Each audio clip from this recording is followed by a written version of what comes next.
अगर आपने कोई कार्टून कैरेक्टर डिज़ाइन किया है या फिर आपने कहीं से कैरेक्टर्स परचेज किए हैं या फिर आपको बहुत सारे कैरेक्टर्स कहीं से फ्री में मिले हैं, तो आपको ये 5 गलतियां बिल्कुल भी नहीं करनी है। बाकी आपके वीडियोस पर कॉपीराइट स्ट्राइक मिल सकता है या फिर ज़्यादा यूट्यूब वीडियोस पर स्ट्राइक मिलने के कारण आपका चैनल डिलीट भी हो सकता है। बिल्कुल सच बता रहा हूँ। आज ये वीडियो आप ज़रूर पूरा देख लेना और अगर आपको ये वीडियो पसंद आए तो लाइक और शेयर ज़रूर करिएगा। नमस्कार, मैं हूं अर्जुन डांगी, आपका मेरे इस वीडियो में बहुत बहुत स्वागत है। पहला मिस्टेक, 100% कॉपीराइटेड कैरेक्टर को अपने वीडियो में यूज़ कर लेना।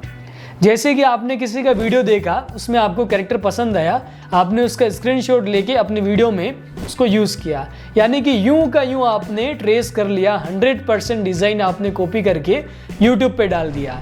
यानी कि आपने उस ऑनर की परमिशन के बिना 100% कॉपीराइटेड कैरेक्टर यूज़ किया है, जिसके कारण आपको स्ट्राइक मिल सकती है। अगर उसने, जो ऑनर था, उसने कभी आपको वीडियो देख लिया और उस पर स्ट्राइक लगा दी, तो ये चीज़ आपको नहीं करनी है। तो अब इसमें आपको क्या करना चाहिए, तो आपने जो कैरेक्टर लिया है, कहीं से स्क्रीनशॉट लेके यूज़ किया है, उसको मॉडिफाइड करके यूज़ करना चाहिए। जैसे कि उसका हुलिया अलग कर दो, कपड़ों का कलर अलग कर दो, या फिर जो स्किन टोन जो होती है वो अलग कर दो। ऐसे चेंज करके फिर आपको यूज़ करना चाहिए। दूसरी गलती, ट्रेडमार्क इन्फ्रिंजमेंट जो होता है, यानी कि ट्रेडमार्क का आप उल्लंघन कर रहे हो। किसी ने अगर कोई कैरेक्टर ट्रेडमार्क करवा रखा है, जैसे कि जो बड़ी बड़ी कंपनीज होती है, जैसे छोटा भीम है, तो छोटा भीम जो शो है, इसका जो कैरेक्टर्स है, इनका ट्रेडमार्क किसने ले रखा है? ग्रीन गोल्ड एनिमेशन ने। इसी तरीके से शिनचैन है, डोरेमोन है, निंजा हथौड़ी है, इनका ट्रेडमार्क ऑलरेडी कंपनीज ने ले रखा है। अगर आपने उनकी परमिशन के बिना यूज किया है इन कैरेक्टर्स को, जैसे छोटा मोटू पतलू है, मोटू पतलू का फेस आपने किसी अपने कैरेक्टर पे ऊपर लगा दिया इस तरीके से और फिर वीडियो में यूज कर लिया, तो आपको कॉपीराइट स्ट्राइक मिल सकती है और मिलने के चांसेस बहुत ज्यादा हैं। तो आपको ये चीज नहीं करनी चाहिए। पॉपुलर एनिमेशन वीडियोस है या फिर जो कैरेक्टर्स हैं, उनको तो कभी यूज नहीं करना है। खुद कैरेक्टर बना लो अपना, अलग से कोई अलग से हुलिया बना लो उसका। तीसरा, फ्री कैरेक्टर्स। अगर आपको बहुत सारे कैरेक्टर्स कहीं से फ्री में मिल गए हैं, किसी ने प्रीमियम कैरेक्टर्स को लीक कर दिया है, जैसे मान लो कोई कैरेक्टर 10,000 के थे, किसी ने उसको लीक करके आपको 100 रुपए में दे दिया, 200 रुपए में दे दिया, या फिर ऐसा का ऐसा फ्री में दे दिया, तो उनको यूज़ नहीं करना चाहिए। उस पर आपको कुछ चेंजेस करने ज़रूरी है। बाकी अगर आपने सेम यूज़ किए तो 100 कैरेक्टर्स अगर सभी यूज़ करेंगे तो आपस में कॉपीराइट स्ट्राइक मिलने के चांसेस ज़्यादा हैं। अगर आप चाहे फ्री पिक से कैरेक्टर्स यूज़ कर रहे हैं तो उसमें भी आपको चेंजेस करके ही यूज़ करना चाहिए। अगर आप चेंजेस नहीं करोगे, सेम कैरेक्टर यूज़ करोगे, तो एक दूसरे को आप कॉपीराइट स्ट्राइक दे सकते हो।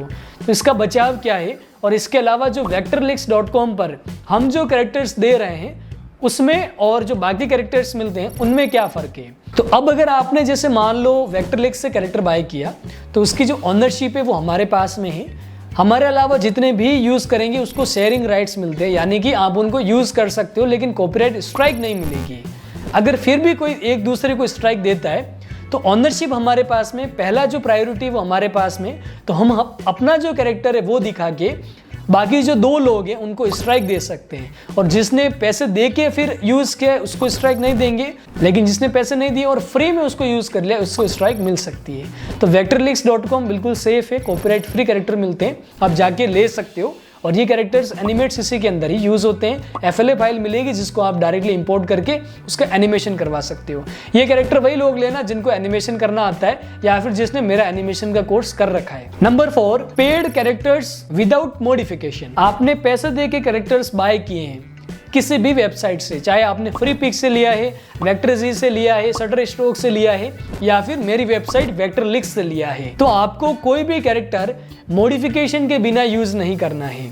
आपको मॉडिफाई करना ही चाहिए, क्योंकि अगर जैसे कस्टमर्स बेस जैसे जैसे बड़ा होता है ना, तो सबका ध्यान रखना मुश्किल हो जाता है। उस सिचुएशन में अगर आपने कोई कैरेक्टर बाय कर लिया है, खरीदा हुआ कैरेक्टर है, तो उसको मॉडिफाई ज़रूर करो। क्या क्या मॉडिफाई कर सकते हो? कैरेक्टर का कलर, स्किन टोन अलग कर दो थोड़ा सा। जैसे कोई गोरा कैरेक्टर है तो उसको हल्का सा, जैसे हमारे इंडियन केस है, हम अपना जो स्किन टोन होता है वैसा कर दो। कोई अगर ब्लैक कैरेक्टर दिख रहा है तो उसको हल्का सा गोरा कर दो।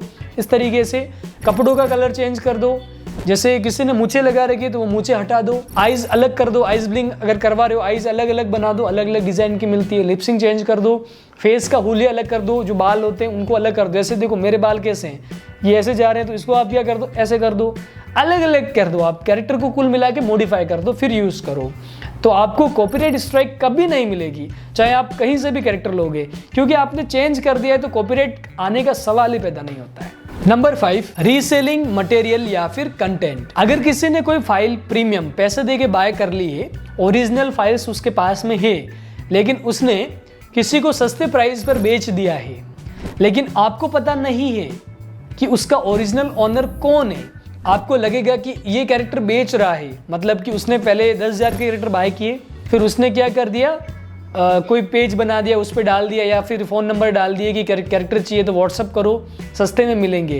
तो आपको लगेगा कि ये कैरेक्टर तो इसी के होंगे इसलिए सस्ते में दे रहा है। आपको पता नहीं है कि किसी और के कैरेक्टर है जिसको ये वापस से रीसेल कर रहा है, मतलब कि दोबारा बेचने की कोशिश कर रहा है, जो कि इसको परमिशन नहीं है, तो भी बेचने की अगर ये कोशिश कर रहा है और आपने वो कैरेक्टर खरीद लिए और आपके पास में ओरिजिनल रिसिप्ट नहीं है, जो ओरिजिनल मालिक है, फर्स्ट ओनरशिप है, उसके पास में मान लो वो कैरेक्टर 10,000 के हैं, आपने किसी से 200 रुपये में ले लिए, तो आपके पास में 200 रुपये की रसीद है। लेकिन अगर फिर ओरिजिनल कंपनी ने आपके ऊपर स्ट्राइक डाली तो आप वो 200 रुपये की रसीद बताओगे और आप भी बोलोगे कि मैंने तो पैसे दे के लिए हैं, मैं गलत नहीं हूँ, लेकिन उस जगह पे आप गलत बन जाओगे, क्योंकि आपको पता ही नहीं था ना कि आपको लेना कहाँ से था। तो यहाँ पे आपको क्या करना चाहिए, पहले रिसर्च करनी चाहिए कि ये वेबसाइट जो है वो किसकी है, ये व्हाट्सअप नंबर है वो कितने समय से चल रहा है, कहीं वो फ्रॉड तो नहीं कर रहा है। क्योंकि मेरे साथ में मेरे जो कस्टमर्स हैं या स्टूडेंट्स बोल सकते हो, उसमें 2-3 जनों के साथ में ऐसा हो चुका है कि कैरेक्टर सस्ते में मिल गए उनको कहीं से, फिर बोलते हैं कि ये तो गलत हो गया हमारे साथ में, या फिर हमारे जो कोर्सेज है वो किसी ने सस्ते में बेच दिए, 297 रुपये में किसी ने बेच दिया। एक लड़की थी जो परेशान हो गई कि वो आपके कोर्स किसी ने सस्ते में बेच दिया, हमें तो पता ही नहीं था। तो अब फिर हम भी उसमें क्या कर सकते हैं, किसी ने आपके साथ में फ्रॉड कर दिया तो हम ये कर सकते हैं कि हम हमारी तरफ से और रिपोर्ट डाल सकते हैं, और कोई ऑप्शन नहीं होता है ना। तो ये जो 5 गलतियां है ना वो आपको नहीं करनी चाहिए, और 5वीं गलती अगर आपने कर दी तो आपको पैसे आपने दे दिए तो भी आपको स्ट्राइक मिल सकता है। तो इसलिए पहले रिसर्च कर लिया करो, उसके बाद में यूज़ करो। बाकी अगर जैसे आपने वेक्टर लिंक से लिया तो कोई प्रॉब्लम नहीं है, उसके लिए सॉल्यूशन मैं आपको दूंगा। लेकिन कहीं से ले रहे हो फिर आप मेरे पास में आ रहे हो कि ऐसा हो गया वैसा हो गया, तो आपको दिक्कत होगी, परेशान आप भी होगी, फिर आप 2-4 बातें मुझे भी करोगे, मुझे भी परेशान करोगे। उससे अच्छा है कि सेफ चलो। और अगर आपको YouTube वीडियोस क्रिएट करना है तो अभी बहुत अच्छे टॉपिक्स आ चुके हैं जिस पे आप कंटेंट वीडियो बना सकते हो। ये वाला वीडियो आप देख लो, टोटल 10 ऐसे यूनिक आइडियाज बताए हैं जिसके ऊपर आप YouTube वीडियोस बना सकते हो। वीडियो पसंद आए तो लाइक और शेयर करो, कमेंट करके बताओ कि आपका क्या सवाल है, क्या सुझाव है, और चैनल को सब्सक्राइब करके नोटिफिकेशन बेल को जरूर दबाओ। तो मिलूंगा ऐसे कुछ नए वीडियोस के साथ में। जय हिंद, जय भारत, नमस्कार। और हमें पता चलता है कि एक दूसरे को आप स्ट्राइक दे रहे हो, तो उस कंडीशन में हम भी आपको दोनों को स्ट्राइक दे सकते हैं। ये काट लेना पे क्या बोल रहे हैं।